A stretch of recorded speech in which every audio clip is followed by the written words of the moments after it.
Bonsoir à tous mes frères et toutes mes sœurs.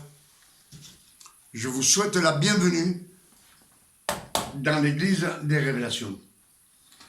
Aujourd'hui, on est mardi 11 juillet 2026. Et je suis heureux de voir que vous venez prendre connaissance du véritable évangile. Le véritable évangile, c'est la vérité. La vérité, c'est Christ, l'élu de Dieu. Amen. La vérité, c'est le Christ. C'est le seul chemin. Il n'y a pas d'autre chemin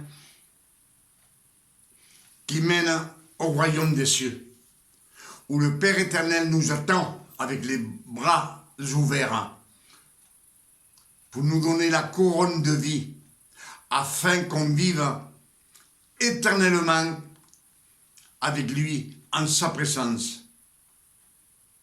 Amen. C'est pour cela que je vous le dis toujours, que je suis heureux de voir que vous venez prendre connaissance des nouvelles révélations que le Père éternel nous donne chaque jour dans cette année 2026. Et ce soir, le Père éternel va nous donner beaucoup de révélations. Ce que nous allons méditer, c'est pourquoi que le Père éternel a envoyé le Christ et pourquoi qu'il a attendu 4000 ans afin qu'il naisse.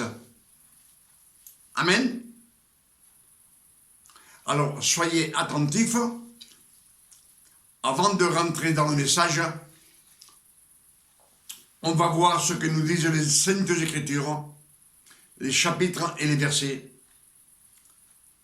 que Paul avait reçu, le seul avant sa mort. Amen. C'est Paul qui a reçu. Paul, c'est un Israélite, descendant de la tribu de Benjamin. Amen.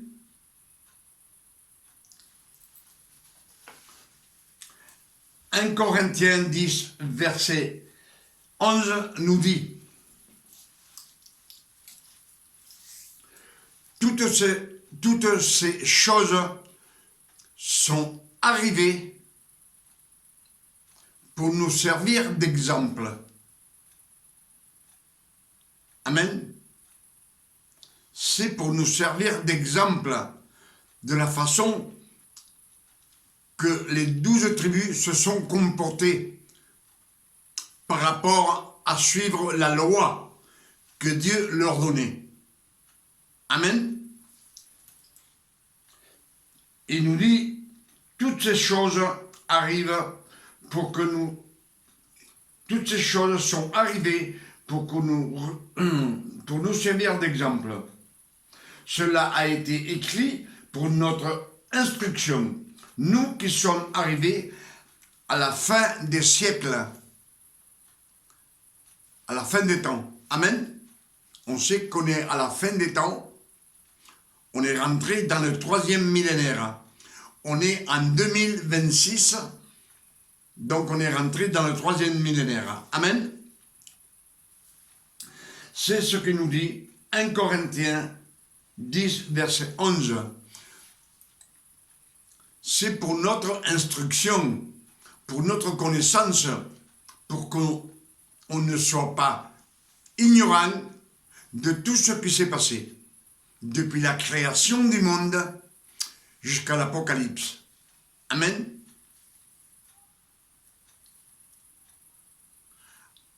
Alors,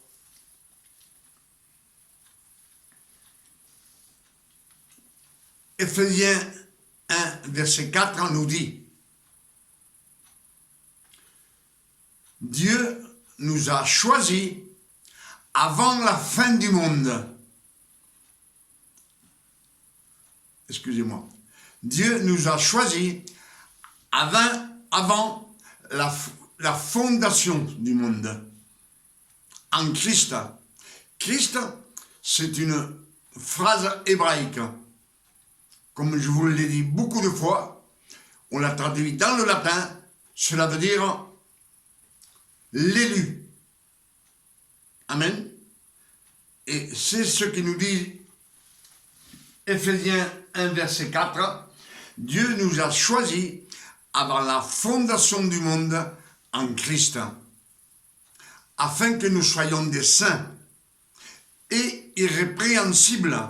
Cela veut dire que c'est le Christ, l'élu, qui va nous sauver, qui va nous donner la sanctification pour qu'on soit des saints. Nous sommes héritiers du Christ. Amen. Ce sont les Écritures qui nous le disent. Et comme dans les Écritures, nous disons, c'est Paul qui parle. Et Paul nous dit, c'est lui qui a reçu cette révélation, que Dieu nous a choisis avant la fondation du monde. Donc c'est une grande révélation que lui, il a reçue par le Saint-Esprit. Amen. Personne ne pouvait savoir que nous avons été choisis, si ce n'est le Saint-Esprit, lui, Dieu lui-même, qui donne la révélation à Paul. Amen. Donc, on sait que le peuple élu, c'est les 12 tribus d'Israël. Les 12 tribus d'Israël ont été choisies avant qu'elles naissent. Et le Christ, il est élu avant qu'il naisse aussi. Amen. Avant la fondation du monde, le Christ n'était pas avec le Père éternel. Le Père éternel, la parole, le Père, la parole et le Saint-Esprit, trois en un. Amen. On sait que le Père éternel est omniprésent et omniscient. Donc, il sait tout. Et omniprésent, il est partout à la fois. Amen. Donc, le Père éternel, avant de créer, il a bien vu comment se comporter les 12 tribus d'Israël. Amen. Et il a fallu attendre que tout ce monde naisse. Amen. C'est pour cela que Genèse 1, verset 15, Dieu dit au serpent, à Lucifer, le serpent c'est Lucifer, c'est Satan, l'accusateur, et Dieu lui dit, la descendance de la femme t'écrasera la tête. Et toi, tu la blesseras au talon. Amen. Dieu vient de prophétiser que la descendance de la femme doit écraser la tête à Satan. Il doit le vaincre. Et on sait que le Christ est né 4000 ans plus tard dans le futur. Donc il a fallu attendre 4000 ans.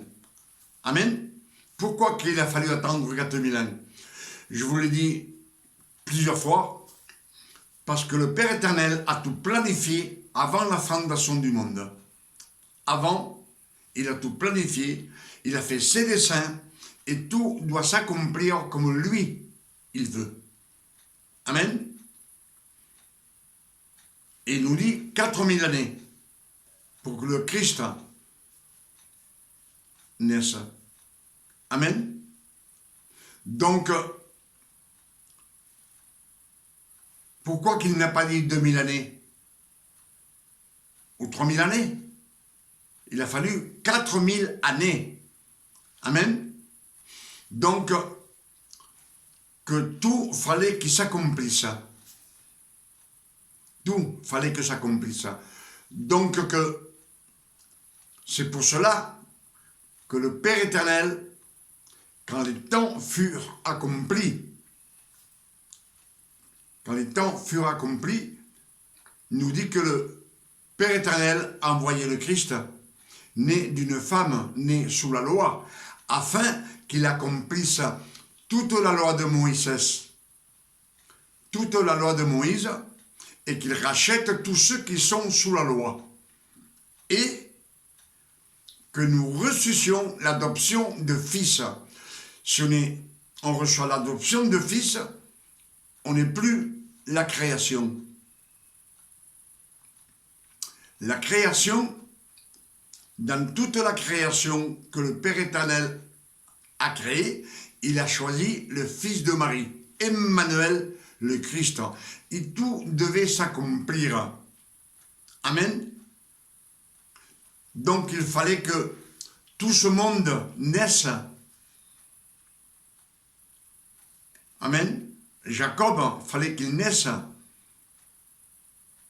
Les 4 femmes de Jacob, les 12 fils de Jacob, il fallait qu'ils naissent. Moïse, amen. Il fallait aussi qu'il soit né. David, le roi David, que le Christ naisse et que les 12 disciples naissent aussi. Et même Judas, il fallait qu'il naisse, puisque tout est planifié avant la fondation du monde. Amen. Donc, il a fallu attendre 4000 ans jusqu'à ce que tout ce monde soit né. Marie, elle soit née et qu'elle devienne une jeune fille pour pouvoir enfanter le Christ, l'élu. Amen. Il a fallu attendre aussi que les 12 tribus d'Israël soient sous la domination des Latins, des Romains. Pourquoi je vous dis cela? Parce que dans les tribus d'Israël, quand une personne commettait un crime ou qu'il commettait un péché mortel, on le lapidait à coups de pierre. Amen. Donc il a fallu que ce peuple soit sous la domination des Romains, parce que c'est les Romains qui ont inventé la crucifixion, la croix. Et le Christ, avant la fondation du monde, il a été désigné pour mourir cloué sur une croix entre ciel et terre. Amen. Et tout cela, il a fallu qu'il s'accomplisse. Amen. Donc, quand tout a été accompli, les Écritures nous disent, Galates 4, verset 4, que le Père éternel a envoyé le Christ, né d'une femme née sous la loi, afin qu'il accomplisse toute la loi de Moïse, les 613 commandements, et qu'il nous rachète de la loi. Qu'il nous rachète de la loi. Tous ceux qui sont sous la loi. Et que nous reçussions l'adoption de fils. Sur les fils, on n'appartient plus à la création. On n'est plus des ouvriers, ni des disciples. On est fils de Dieu pour avoir la vie éternelle. Amen. Il a racheté tous ceux qui sont sous la loi. Mais on sait que le monde entier, on est sous la loi. Toutes les nations du monde, on est gouverné par les 10 commandements. Amen.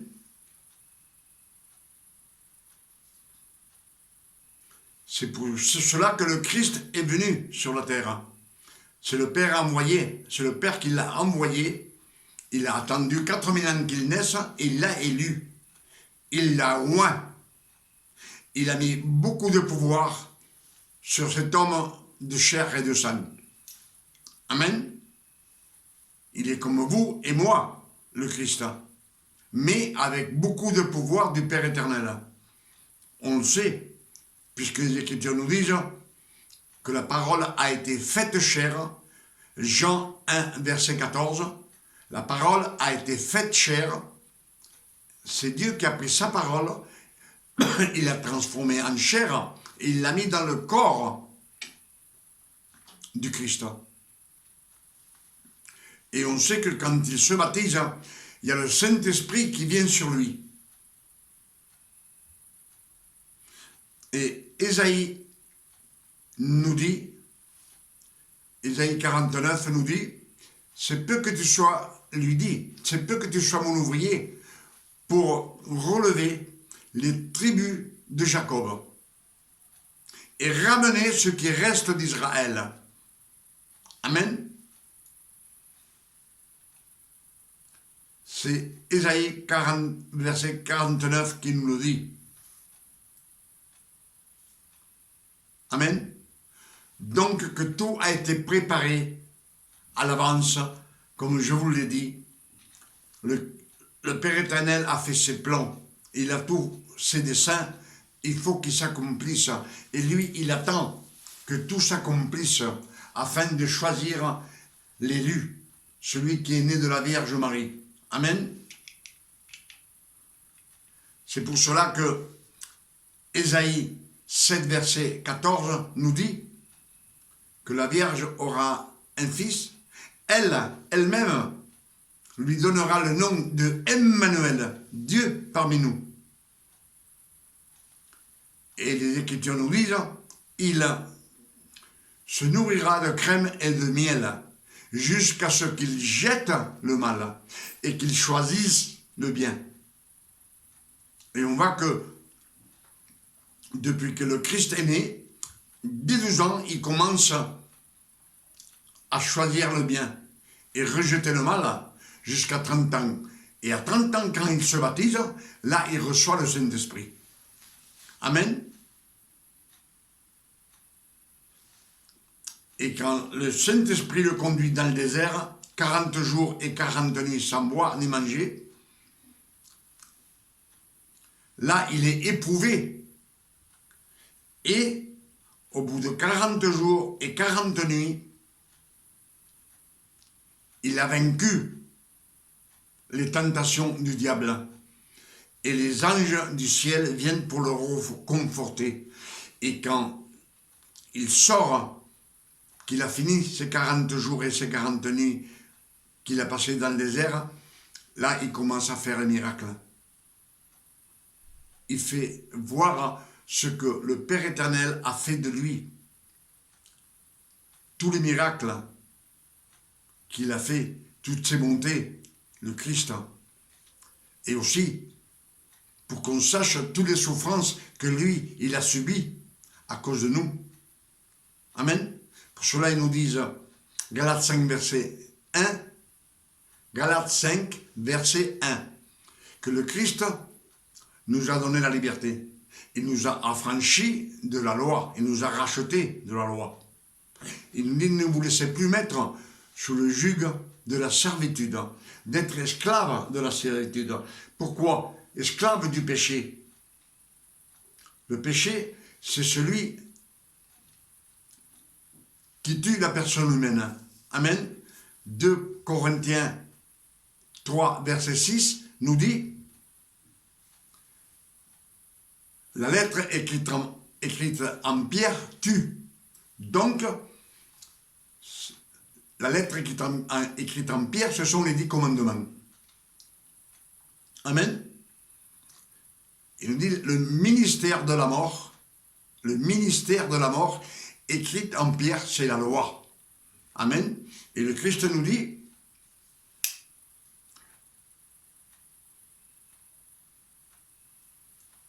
Éphésiens 2, si je me souviens, qu'il a effacé tous les actes des ordonnances qui nous condamnaient et qui subsistaient contre nous. et il a annulé l'autorité. Et il l'a mis en spectacle. Il l'a vaincu, il l'a gagné par son sang sur la croix. Amen. Ce sont les Écritures. Alors, ce qu'on va méditer ce soir, c'est la Pâque. Dieu, il nous a envoyé le Christ pour la Pâque, avant de souffrir. Et il avertit à ses disciples ce que lui, il doit souffrir. Amen. Et il leur dit, faites ceci en ma mémoire. Il leur donne le pain qui représente la parole de Dieu, la chair du corps du Fils de l'homme. Amen. C'est le pain de vie. Et aussi, le sang, la coupe de vin représente le sang du Christ. Que sur la croix, c'est avec ce sang qui va tout effacer. Et ce sang va nous donner la vie éternelle. Amen. C'est ce sang. C'est pour cela que je vous ai dit dans un message ou deux que quand il donne le pain et le vin, c'est symbolique. Même nous, quand on prend le pain et le vin, c'est symbolique. Mais nous, une fois que c'est à l'intérieur de nous, ça fait son effet. Et quand il donne le pain et le vin, le soir de la Pâque, c'est symbolique, parce que le sang du Christ n'était pas encore versé sur la croix. Amen. C'est quand son sang a été versé, que le Christ a expiré. Les Écritures nous disent que la terre a tremblé et le ciel a tremblé. Ils nous disent que tous les esprits impurs qu'il y avait dans les abîmes, ils ont été jetés sur la terre. Tous les esprits impurs, il y en avait peut-être des milliards, des millions, on ne sait pas. Là, le serpent ancien, le diable lui-même, est sur la terre. Amen. C'est ce que nous disent les Écritures. Ils nous disent que le rideau du temple s'est déchiré du haut jusqu'en bas. Et le rocher s'est fendu. C'est-à-dire que le Père éternel est descendu sur la terre. Il est toujours avec nous. Amen. On sait que le Christ est parti auprès du Père. Il est à la droite du Père. Donc le Père éternel est dans les cieux célestes avec le Christ. Mais sa parole est sur la terre, sur toute la terre. Dans les moindres coins de la terre, il y a la parole de Dieu qui est prêchée. Il y a le Saint-Esprit qui est sur la terre pour conduire ses élus. C'est le Christ aussi qui le dit. Je m'en vais, je vous enverrai le Consolateur. Lui vous conduira dans la vérité, et la vérité vous fera libre. Libre, comme dit Galates 5, verset 1. Le Christ nous a donné la liberté. Amen. C'est clair? Donc, une fois que le Christ a tout effacé, toute la loi a été effacée. Il n'y a plus de péché pour les fils de Dieu. Une fois qu'on est fils, le péché ne s'attache plus à nous. Amen. Ce sont les Écritures qui le disent.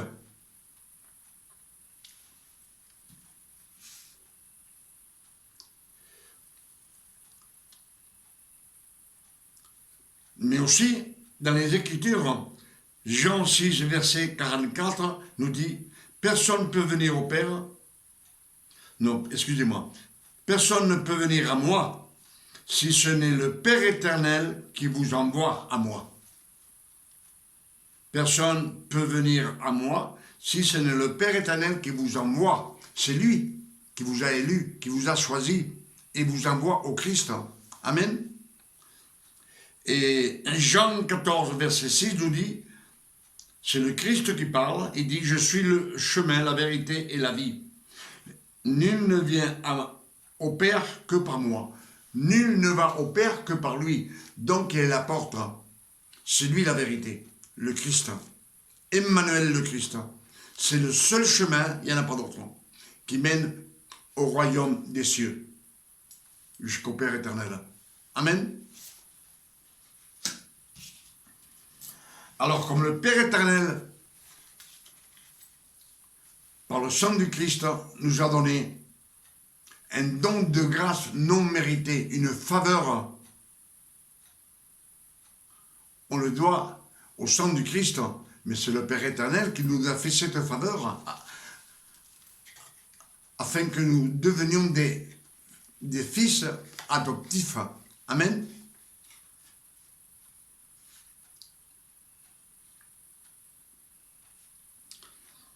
Et 1 Corinthiens 10, verset 23, nous dit, tout est permis, mais tout n'est pas utile. Tout m'est permis, mais tout n'édifie pas. Tout n'édifie pas. Qu'est-ce que ça veut dire que tout n'édifie pas?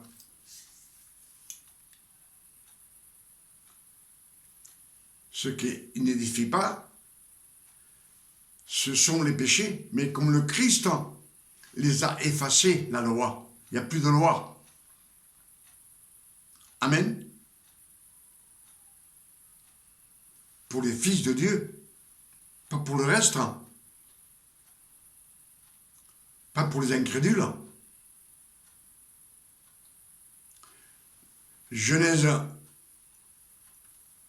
3, Dieu dit à l'homme, tu peux manger de tous les fruits qu'il y a dans le jardin. Tout peut rentrer par ta bouche. Là, il vit sous la grâce. Amen. Il dit de tous les arbres, mais de l'arbre qui est au milieu du jardin, le fruit du bien et du mal, il n'est pas mauvais ce fruit. Il dit le jour où tu en mangeras, tu mourras. Il vient de donner un ordre, une pénitence. Amen. Puisque, comme le Père éternel est omniscient, il sait qu'il va manger le fruit. Lui et elle, la femme. Amen. Il le sait, donc c'est lui. Il le fait exprès de mettre l'arbre de la vie. Il est là, on peut manger de tous les arbres, même de l'arbre de la vie. Mais de l'arbre du bien et du mal, on ne mangera pas. Amen. Tu ne mangeras pas. Et quand Lucifer vient voir la femme, Lucifer vient dans toute sa splendeur pour la tenter avec des mensonges. Et elle lui dit, Satan dit à la femme, est-ce vrai que Dieu a dit que vous ne pouvez pas manger de tous les arbres?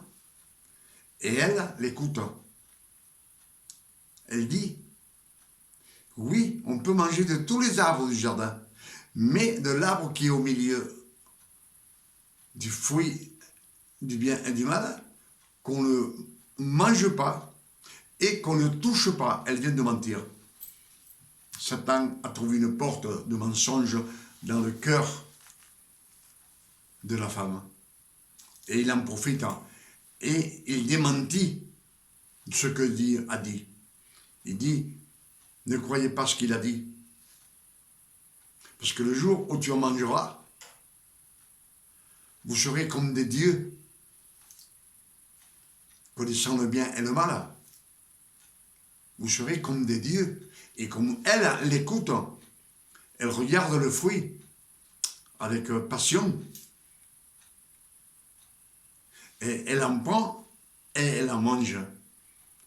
Et après, elle lui donne à son mari. Et quand son mari, l'homme, mange de ce fruit, leurs yeux s'ouvrent. Ils viennent rentrer dans le péché, dans la transgression. Donc, ils ont peur. Peur pas de la mort, parce qu'ils ne savent pas ce que c'est que la mort. Ils ont peur de que Dieu, ce qu'il a dit. Dieu a dit, vous mourrez, mais eux, ils ne savent pas ce que c'est. Ils se vêtissent de feuilles de figuier, des feuilles de figuier, et ils se cachent loin au fond du jardin, loin de la face de Dieu. Amen. C'est bien clair. Hein? Donc,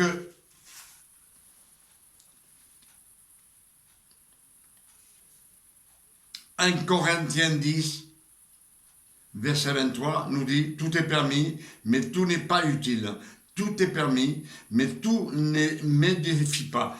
Ce que n'édifie pas, nous édifie pas devant le Père éternel, c'est le péché, c'est les transgressions, les mauvaises idées. Amen.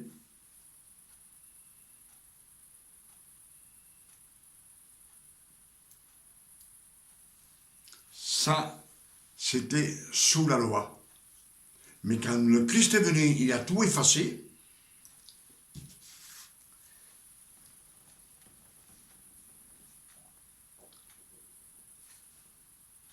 Nous dit Matthieu 15, verset 11, « Ce n'est pas ce qui rentre dans la bouche qui souille l'homme, qui le rend impur, mais c'est tout ce qui sort de sa bouche qui rend impur l'homme. » Ce qui sort de la bouche, on sait que c'est les mauvaises idées. Le critiquement, on critique quelqu'un, les mauvaises actions qui sortent du cœur, aucune bonté, les mauvaises idées, les mauvaises pensées, les désirs de la chair. Amen. C'est ce qu'ils nous disent Matthieu 15, verset 11. Mais c'était là, il nous dit Matthieu 15, verset 11, ce n'est pas ce qui entre dans la bouche de l'homme qui souille, qui rend l'homme impur, mais ce qui sort de la bouche qui rend l'homme impur. Il est dit, celui qui a des oreilles, qui entende. Amen. Ce sont les Écritures. Donc, comme je vous l'ai dit, quand le Christ a tout effacé, il a tout effacé, le Christ a tout effacé.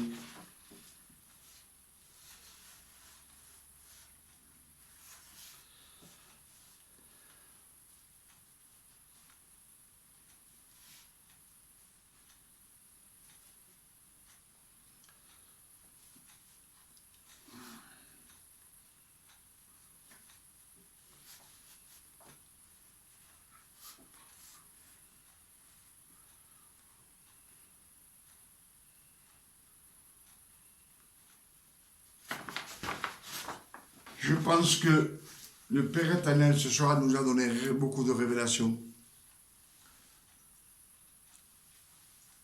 Amen. Si on est dans les révélations, comme il nous a dit,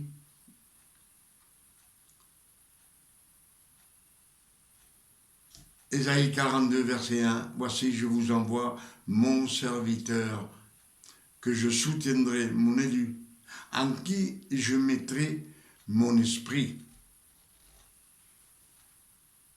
Amen.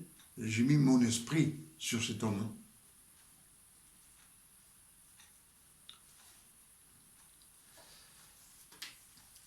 Donc, ce qui nous donne la vie éternelle, c'est le Christ. Amen. Dieu nous donne la vie éternelle par le sacrifice du Christ. Si le Christ n'aurait pas été sacrifié, on restait dans la loi, dans les 613 commandements, et tous, on était perdus. Le monde entier était perdu. On ne pouvait pas rentrer au royaume des cieux. Amen. Avec la loi, on ne peut pas rentrer au royaume des cieux. Jean 3, verset 5, nous le dit. Le Christ dit à Nicodème, Nicodème, c'est la crème des pharisiens, c'est lui qui enseigne le peuple. Et Jean 3, verset 5, le Christ dit à Nicodème, Nicodème, en vérité, je te le dis, si tu ne renais de l'eau et de l'esprit, tu ne rentreras pas au royaume de Dieu. C'est-à-dire que tous ceux qui sont morts sous la loi ne sont pas rentrés au royaume des cieux. C'est triste de le dire, mais c'est écrit, et c'est le Père éternel qui nous le dit. Amen, dans les Écritures. Donc, si j'ai oublié quelque chose, je crois que je suis arrivé à la fin. Tout ce que j'ai, les révélations que le Père nous a données, ensemble, vous les avez écoutées comme moi. Amen. Alors je demande au Père éternel, au nom de notre Sauveur Emmanuel le Christ, qu'il nous donne, avec ses révélations, puis nous ouvrir les yeux et les bouchons des oreilles, et qu'on puisse marcher sur le seul chemin qui mène à la gloire de Dieu. C'est le Christ, c'est le seul chemin. Je suis la porte, la vérité et la vie. Amen. Nul ne peut venir au Père que par moi. Donc, c'est lui la porte. Amen.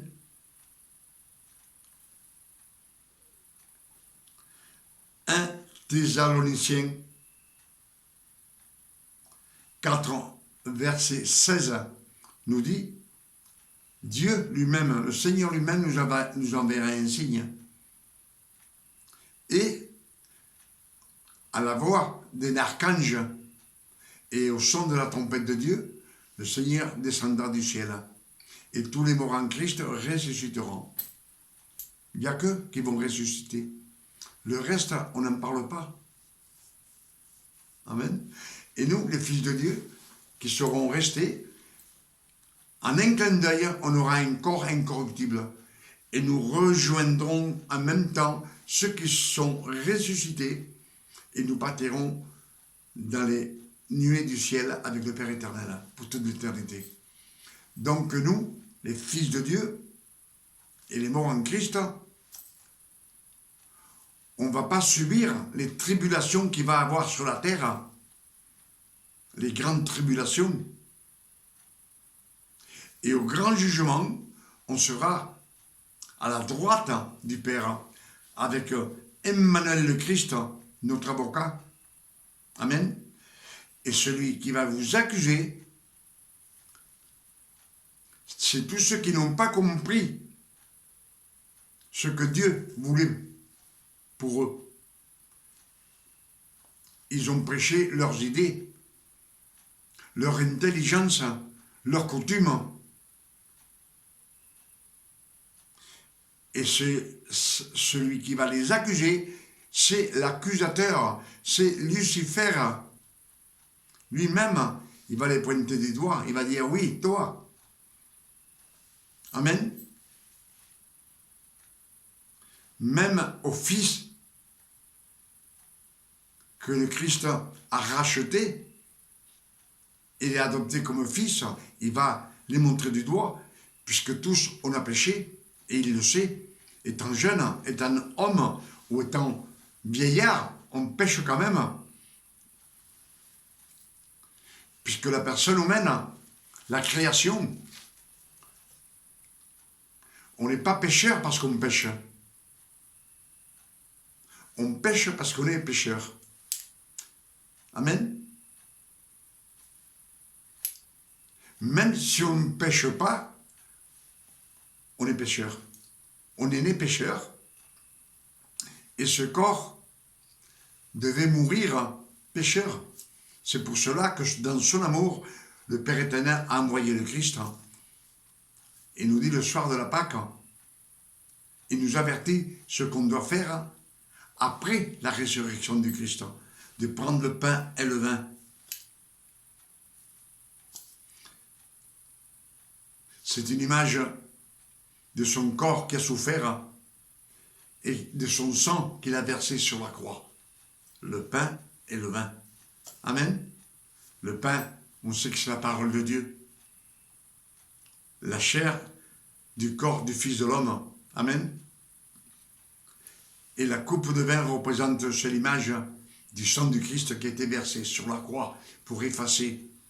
Il a tout effacé. Toutes les malédictions qu'il y avait sur nos corps, il les a effacées. Toutes les iniquités, toutes les transgressions, tout le péché passé, présent et futur a été effacé. Il a payé toutes nos dettes. Et il nous a adoptés comme fils. Afin qu'on ait la vie éternelle. Amen. Pour toutes ces révélations, je dis 1000 fois merci, Père éternel. Toutes ces révélations que tu nous as données ce soir. Comme je dis toujours, quand le Père éternel me donne quelque chose, que ce soit petit ou grand, ce qu'il me donne, je suis toujours reconnaissant et je dis merci.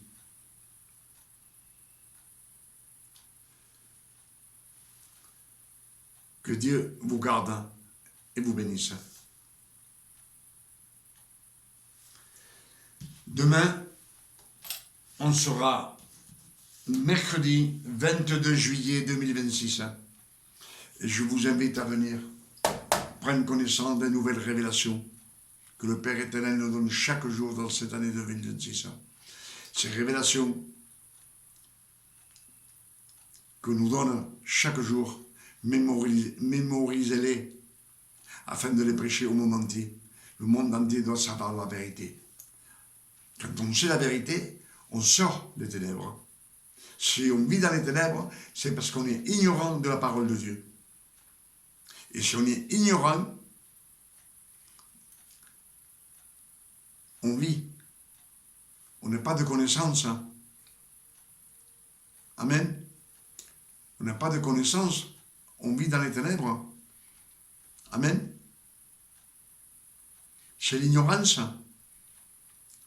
Tout celui qui vit dans les ténèbres, on dit que le monde entier vit dans les ténèbres parce qu'ils ignorent la parole de Dieu. C'est l'ignorance. Quand on sait quelque chose, on sort de l'ignorance. Alors, prêchez ce que vous venez d'entendre, afin que la parole s'envole et touche beaucoup de cœurs, et que beaucoup de personnes sortent des ténèbres. Quand les personnes sortent des ténèbres, les ténèbres rétrécissent. Amen. Alors venez demain, je suis sûr que le Père éternel va nous donner beaucoup de révélations. Et je vais les partager avec vous de mon cœur. Ce qu'il me donne, je le partage avec mes frères et sœurs. Et je suis heureux. Que Dieu vous bénisse et qu'il vous garde. Mais venez nombreux. Je vous attends aussi avec les bras ouverts. Je suis anxieux que vous veniez.